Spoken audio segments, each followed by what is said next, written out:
মানুষ যে এখনো এত কুসংস্কার বিশ্বাস করে সেটা এই বয়সে না পড়লে আমি জানতেই পারতাম না। কিছু কুসংস্কার আপনাদের শোনেন। এই সন্ধ্যাবেলায় চুল উপরে বাঁধিস না, নিচে বাঁধ। 3টা রুটি পাতি দিস না, 2টা রুটি দে। মাথার সিথি মাঝখানে কর, ডান দিকে বা বাম দিকে করিস না, স্বামীর অমঙ্গল হয়। চুল ছেড়ে দিয়ে খেতে বসিস না, চুল বেঁধে তারপর খেতে বস। চুলে গামছা জড়ায় খেতে বসতে হয় না। উত্তর দিকে মাথা দিয়ে ঘুমাবি না, পূর্ব দিকে মাথা দিয়ে ঘুমা। পরীক্ষার দিন ডিম খেয়ে যেতে হয় না। সন্ধ্যাবেলায় ছাদে থাকতে হয় না। সন্ধ্যাবেলায় বাড়ির বাইরে যেতে হয় না। বিয়ের 1 বছর রাতের বেলা বাড়ির বাইরেই যেতে হয় না। আর হলুদ তেলের গা থাকে নাকি বিয়ের 1 বছর ধরে। এই জন্য হানিমুনেও যেতে হয় না, কারণ হানিমুন থাকলে তো 6-7 দিন পড়বে আর তখন রাত আসবে, সেই রাতের বেলা বাড়ির বাইরে থাকতে হয় না। কি লজিক! টেবিলে উত্তর দিকে মুখ করে খেতে বসতে হয় না। অমাবস্যা পূর্ণিমার দিন রাতের বেলা বা দিনের বেলা বাড়ির বাইরে যেতে হয় না। শনিবার, মঙ্গলবার, বৃহস্পতিবার বাড়ির বউদের বাড়ি ছেড়ে বাপের বাড়ি বা অন্য কোথাও যেতে হয় না, কিন্তু শ্বশুর বাড়ি যেতে হয়। ভাদ্র মাস, অগ্রহায়ণ মাস, এই 2 মাসে বউদের মানে নতুন বউদের পা দেখা হয় না। বাসি কাপড়ে রান্নাঘরে যেতে হয় না।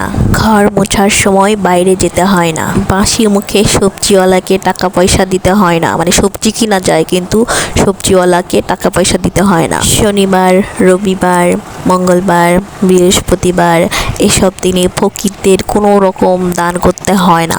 নিরামিষ পাত্রে যদি আমিষের একটুখানি ছোঁয়া লাগে তো সেই পাত্র ফেলে দিতে হয়। সন্ধেবেলায় আয়না দেখতে হয় না। গর্ভবতী মহিলাদের গ্রহণের সময় একেবারে শটান হয়ে চিৎপটাং হয়ে শুয়ে থাকতে হয়। গ্রহণের আগ মুহূর্তে যেইগুলা রান্না সেইগুলা রেখে খেতে হয় না, সেগুলো ফেলায় দিতে হয় যদি বাঁচে। শনিবার, মঙ্গলবার, বৃহস্পতিবার এসব দিনে লোহার কড়াই সাবান দিয়ে ধুতে হয় না। এটা ছুস না, এটা পূজার, ওটা ছুস না, ওটা পূজার, এটা আমিষ, এটা নিরামিষ, এটা ছুস না, এটা ছুঁচু, এটা ওই, এটা সেই, এরকম হাজার গন্ডার মানে কুসংস্কার আছে।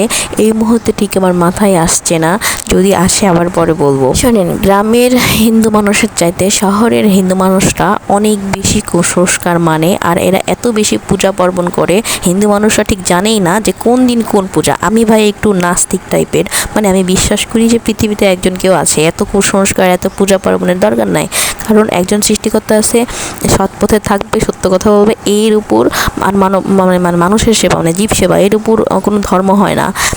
তাছাড়া এই যে এই পূজা সেই পূজা, এই কুসংস্কার সেই কুসংস্কার, এইগুলোর কোনো ভিত্তি নাই।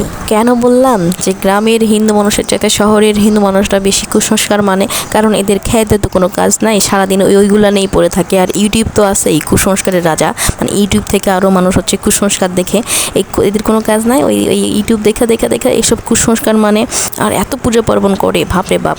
কিন্তু গ্রামের মানুষদের হয় কি, আসলে ওদের অনেক কাজকাম থাকে, তো এসব কুসংস্কার তাদের কোনো মাথায় থাকে না আর মানেও না। কথা হচ্ছে কিছু বাড়িতে মানে শহরের বাড়িতে কুসংস্কারের চাষ হয়, আর বিশেষ করে ব্রাহ্মণ বাড়িতে তো আরোই, ওরে বাপরে বাপ, এত বেশি কুসংস্কার কিন্তু মানা এক ধরনের পাপ। অসুস্থ মেন্টালির মানুষরা কুসংস্কারকে বেশি প্রাধান্য দেয়। সুস্থ চিন্তা চেতনাকে কুসংস্কার ধ্বংস করে দেয়। সুন্দর জীবনযাপন কার জানেন? যারা সত্য কথা বলে আর যারা কুসংস্কার মুক্ত জীবন করে, তাদের জীবনই প্রকৃত সুন্দর। এই যুগে এসেও যে এত মানুষ কুসংস্কার মানে বিশ্বাস করে, এটা আমার জানা ছিল না।